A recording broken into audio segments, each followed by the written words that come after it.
जैसा कि हम सभी जानते हैं कि आज का विषय है हिंदी में हम, और उदय प्रकाश की कविता विरजित खान को केंद्र में रखकर हमें अपना व्याख्यान देना है। तो सर्वप्रथम मैं ये बताना चाहूँगी कि विरजित खान कौन है। विरजित खान कोई नामी व्यक्ति नहीं है। विरजित खान एक अफगानिस्तानी गरड़िया है जो जब अमेरिका द्वारा अफगानिस्तान पर बमबारी की जा रही थी तो उस समय वो अपनी जान बचाने के बजाय अपने मेमने और भेड़ बकरियों के लिए जो है वो चीख रहा है, चिल्ला रहा है और उनके लिए रो रहा है, तड़प रहा है। और ये कोई व्यावसायिक मुद्दा नहीं था जो किसी व्यावसायिक पत्रकार के द्वारा जो है इसकी जानकारी हमें मिले। इसलिए मानव अधिकार के लिए काम करने वाले रॉबर्ट फिस्क ने इसकी जानकारी जो है वो लोगों तक पहुंचाई। विरजित खान उदय प्रकाश तक आते आते एक रूपक बन गया हिंदी वालों का। वो हिंदी जो एक भाषा है।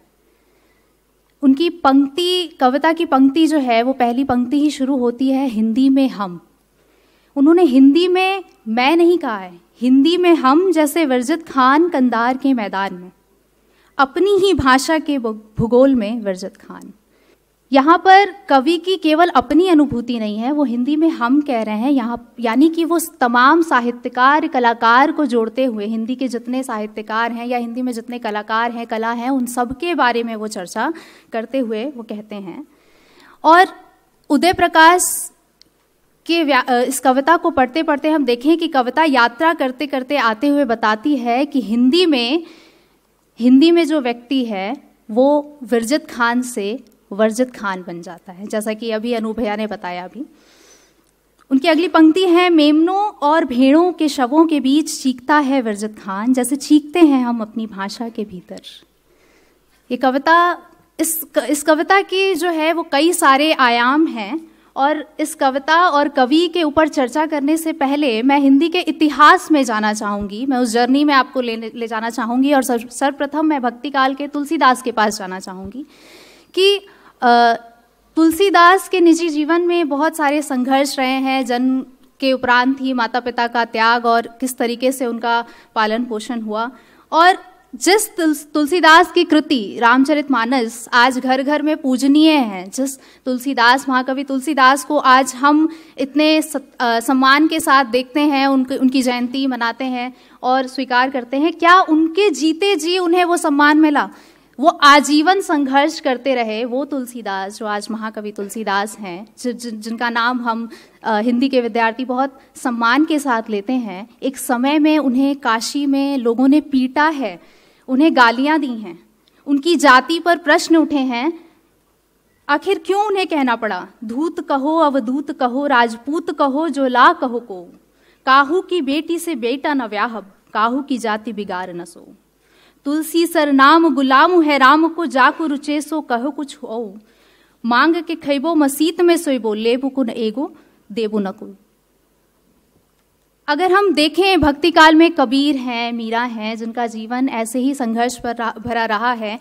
कबीर के पद, मीरा के पद आज हम गाते हैं, लेकिन उनके जीते जी उन्हें बहुत संघर्ष करना पड़ा और जिस सम्मान के वो हकदार हैं, जो सम्मान उन्हें आज मिल रहा है, वो उनके जीते जी उन्हें नहीं मिला है।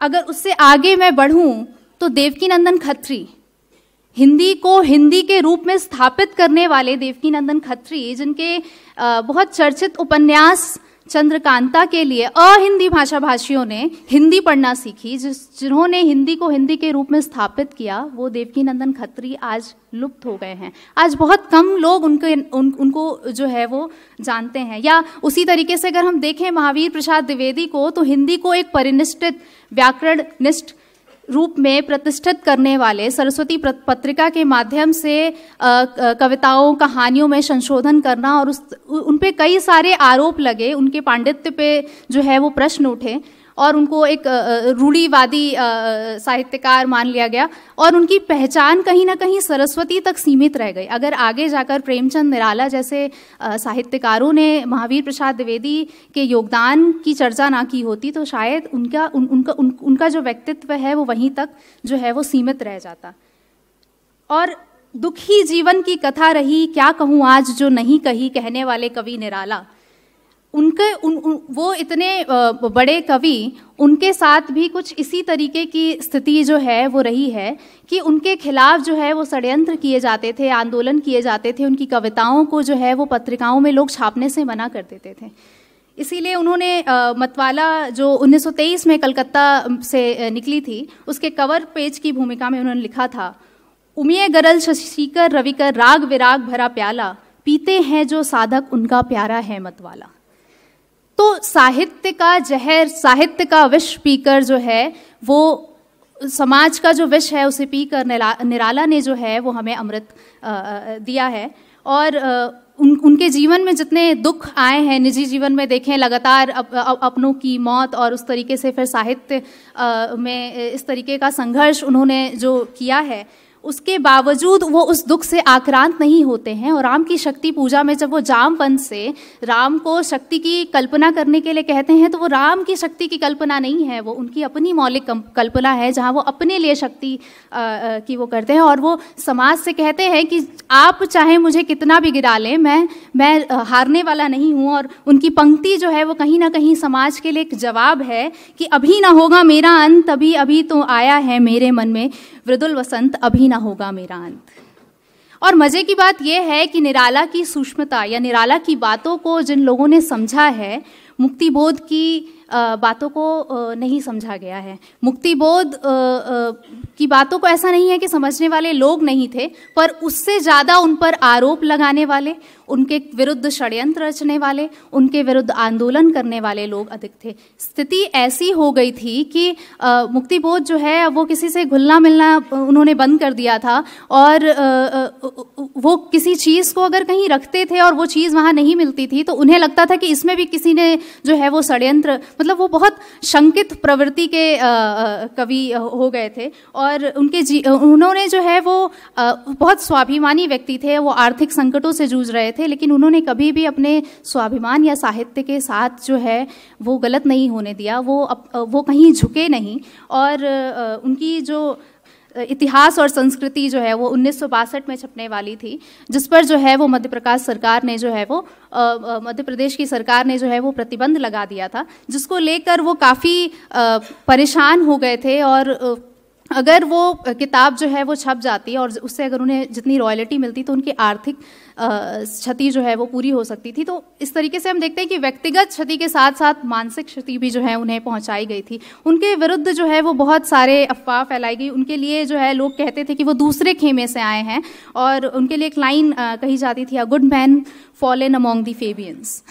तो इतने वो परेशान हो गए थे कि उन्होंने अपने अंतिम समय में इस सरकार और सत्ता के विरुद्ध जो है वो अंधेरे में एक लंबी कविता लिखी, और उससे जो है उन्होंने अपना दुख जो है वो व्यक्त किया। उसके बाद मैं श्रीकांत वर्मा के बारे में बात करना चाहूँगी, जो हिंदी के बहुत बड़े नामी कवि हैं, नई कविता के जो है वो कवि हैं, लेकिन उनको जो है वो बहुत देर से वो ख्याति मिली, बहुत देर से उन्हें जाना गया। उनकी जो अंतिम काव्य संग्रह है मगध, उसमें उनका व्यक्तित्व दिखता है कि वो कितने अच्छे तरीके से, कितनी शानदार तरीके से उन्होंने जो है वो मगध के अंदर उन्होंने कई सारी कविताएं जो है वो शहरों पर लिखी है। तो वो सारी चीज़ें हैं। और उसके बाद मैं सर्वेश्वर दयाल सक्सेना के बारे में अगर कहूँ तो उनके यहाँ अगर मैं देखूँ तो ना मुक्तिबोध की तरह वहाँ पर कोई मध्यवर्गीय ऊहापोह है, और ना ही श्रीकांत वर्मा जैसा महसूस किया हुआ बुखार है। वो बहुत ही ईमानदार व्यक्ति हैं जिन्होंने संघर्ष किया, और उनकी ईमानदारी उनकी कविताओं में दिखती है। बहुत स्पष्ट रूप में जो है वो कविता और साहित्य उन्होंने लिखा है। लेकिन फिर भी उनकी भी जो उनका जो दुख है, उन्होंने कुआनो नदी के उसमें लिखा है भूमिका में, मैं ये जानता हूँ कि कविता से समाज बदला जा सकता है, जिससे बदला जा सकता है वो क्षमता मुझ में नहीं है। फिर मैं क्या करूं? चुप रहूं? उसे खुश करने का नाटक करूं, भेड़ती करूं? सच तो ये है कि मैं कविता लिखकर केवल अपना होना प्रमाणित करता हूं। मैं ये मानता हूं कि हम जिस समाज में हैं, जिस दुनिया में हैं, वहां हमें अपना होना प्रमाणित करना पड़ता है। माने हिंदी में अगर हम हैं तो हमें अपना होना प्रमाणित करना पड़ेगा। सर्वेश्वर दयाल सक्सेना की इस भूमिका से ये साफ स्पष्ट हो रहा है, लेकिन फिर भी वो संघर्ष को करते हैं। और उनकी कविता है जहाँ पर वो कहते हैं कि नहीं नहीं प्रभु, तुमसे शक्ति नहीं मांगूंगा, अर्जित करूंगा उसे मर कर बिखर कर, आज नहीं सही कल सही आऊंगा उभर कर। कुचला भी गया तो लज्जा किस बात की, रोकूंगा पहाड़ गिरता, शरण नहीं मांगूंगा, नहीं नहीं प्रभु तुमसे शक्ति नहीं मांगूंगा। तो मैंने भक्ति काल से लेकर और आधुनिक काल तक मैंने एक यात्रा जो है वो यहाँ पर इसका विस्तार देना इसलिए ज़रूरी है कि किसी कवि क्या लिखना चाह रहा है या किस कविता उसने किस परिप्रेक्ष्य में लिखी है, तो उसके इतिहास को जानना बहुत ज़रूरी है। किसी भी कविता या रचना के बारे में जानने के लिए उस कविता साहित्यकार के निजी जीवन और उसके ऐतिहासिक परिप्रेक्ष्य को जानना बहुत ज़रूरी है। तो मैंने जैसा मैंने बताया कि तुलसीदास से लेकर अगर सर्वेश्वर दयाल सक्सेना या और भी आप देख सकते हैं कि तार सप्तक में इतने सारे कवि थे, लेकिन किन्हीं 2-3 कवियों की जो है वो आज नाम हम जानते हैं और बाकी जो है वो कहीं धूमिल से हो गए हैं। तो इसके ये परंपरा चली आ रही है कि निजी जीवन के साथ साथ साहित्यिक संघर्ष भी जो है वो साहित्यकारों को करना पड़ा है। अब मैं इस कविता पे आऊँगी कि लहू लुहान माथा टूटी हुई बाँ चिथड़ी हुई आत्मा। ये लहू लुहान माथा, ये टूटी हुई बाँ या चिथड़ी हुई आत्मा जो है वो किसी और की नहीं, स्वयं उदय प्रकाश की है। उदय प्रकाश के निजी जीवन में भी उतना ही संघर्ष था। उन्होंने बहुत कम उम्र में अपने माता पिता को, उनकी माता पिता की कैंसर से जो है वो मृत्यु हो जाती है और वो बहुत कम उम्र में जो है वो अर्थोपार्जन के लिए, अपनी जीविका के लिए उन्हें काम करना पड़ता है, दर दर भटकना पड़ता है। और सबसे हास्यास्पद बात ये है कि जब वो JNU में जिस समय उनके विषयों पर, उनकी कहानी, उनकी कविताओं पर PhD हो रही थी, उस समय उदय प्रकाश को इसलिए नौकरी नहीं दी गई क्योंकि उनकी स्वयं की PhD अभी नहीं हुई थी। मतलब किसी साहित्यकार या किसी व्यक्ति की कह सकते हैं कि उसकी टैलेंट को जो है वो हम उसके डिग्रियों से नाप देते हैं। तो उनके जीवन में ये पूरे जीवन जो है वो कुंठा दिखती है। उनकी रचनाएं पीली छतरी वाली लड़की या और अंत में प्रार्थना पे कई सारे प्रश्न उठते हैं, बहुत सारे आरोप लगते हैं। तो ये उसी का, ये जो मैंने अभी तक जितनी भी चर्चा की वो भारतीय परिप्रेक्ष्य में की थी, लेकिन इस कविता में जो है वो हमें वैश्विक परिप्रेक्ष्य दिखता है। पूरे विश्व को समा लिया है इस कविता में उदय प्रकाश ने, और कई सारी चीज़ों में, केवल साहित्य ही नहीं, कला और कलाकार के प्रति भी जो है वो निरंतर अपमान की परंपरा जो है वो चली आ रही है। जैसे उनकी अगली पंक्ति में लिखा है, जैसे बामियान में बुद्ध, जैसे नजफ में तितली, जैसे दजला में फूल, फरात में कश्ती और गुजरात में वरी दखनी। बलुआ पत्थर से काट कर बुद्ध की जो है वो पत्थर को काट कर प्रतिमा बनाई गई थी 5वीं शताब्दी में ईसा पूर्व में, और वो उस समय की बुद्ध की सबसे ऊंची प्रतिमा थी। वो एक कला का प्रदर्शन है और वो अब तक थी, लेकिन 2 मार्च 2001 में वहाँ पर धार्मिक सरकार होने के वजह से उसे जो है वो नष्ट कर दिया गया, केवल इसलिए कि वहाँ के लोगों ने चाहा कि उस प्रतिमा में जो है उसकी थोड़ी सी सुधार, उसकी जांच होनी चाहिए। तो उन्होंने कहा कि इसको खर्च, इस बुद्ध की प्रतिमा, क्योंकि वहाँ पर धार्मिक सरकार थी और उस प्रतिमा को सुधारने के लिए जो खर्च होगा वो नहीं देना चाहते थे, इसलिए उससे दुगना तिगुना खर्च उन्होंने उसे नष्ट करने में जो है वो कर दिया। कई हफ्तों तक जो है वो डायनामाइट लगाकर, तोपों से, बम से जो है उसे उड़ाने की, यहाँ तक कि रॉकेट भी लॉन्च किया गया उस प्रतिमा को नष्ट करने के लिए। आज पुनः उस पर काम हो रहा है उसे बनाने के लिए, लेकिन ये क्या है कि कला को नष्ट करके हमें क्या मिलेगा।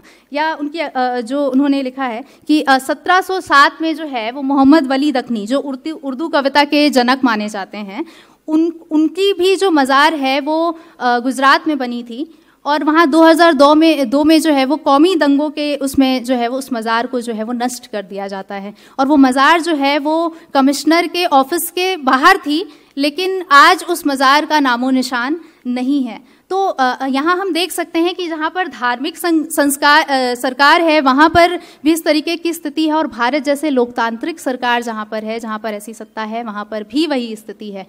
तो इसी के साथ मैं आगे बढ़ना चाहूँगी कि MF हुसैन, जो भारत के बहुत नामी पेंटर रहे हैं, उनके खिलाफ भी जो है वो 2005 में हिंदू कट्टरपंथियों ने जो है उनकी पेंटिंग की नुमाइश की। उनके लिए जो है वो भारत छोड़ो नारा लगाया गया और उन्होंने ऐसा भारत छोड़ा कि उन्होंने कभी वापसी नहीं की। या UR अनंत मूर्ति जो हैं, जिनको ज्ञानपीठ पुरस्कार और साहित्य अकादमी पुरस्कार से भी सम्मानित किया गया है, उनके विरुद्ध भी जो है वो नारे लगे और उनके घरों पर जो है वो पाकिस्तान जाओ।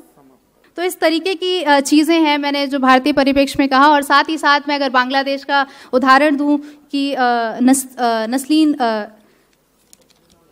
तस्लीमा नसरीन जो हैं, उनके विरुद्ध भी जो कि बांग्लादेश की बहुत जानी मानी लेखिका हैं, लेकिन उन्होंने जो मुस्लिमों के रूढ़िवादी दृष्टिकोण के प्रति जब अपनी आवाज़ उठाई, तो उनके लिए जो है उनकी नॉवल लज्जा के लिए जो है वो भारत में फिल्म भी बनी। तो उनको जो है वो धमकी भरे फ़ोन आने लगे, उन्हें जो है जान से मारने की धमकी दी गई और 2004 से वो भारत में रह रही हैं। या राही मासूम रजा का अगर हम उदाहरण लें कि उन्होंने महाभारत की स्क्रिप्ट लिखी और इतनी उम्दा स्क्रिप्ट लिखी, मतलब अगर आज हम सुनते हैं तो हमें इतनी अच्छी बातें उससे मिलती है, इतने अच्छे डायलॉग मिलते हैं, लेकिन उन पर भी आरोप लगा कि एक मुसलमान होकर वो महाभारत जैसे महाकाव्य की डायलॉग लिख रहे हैं।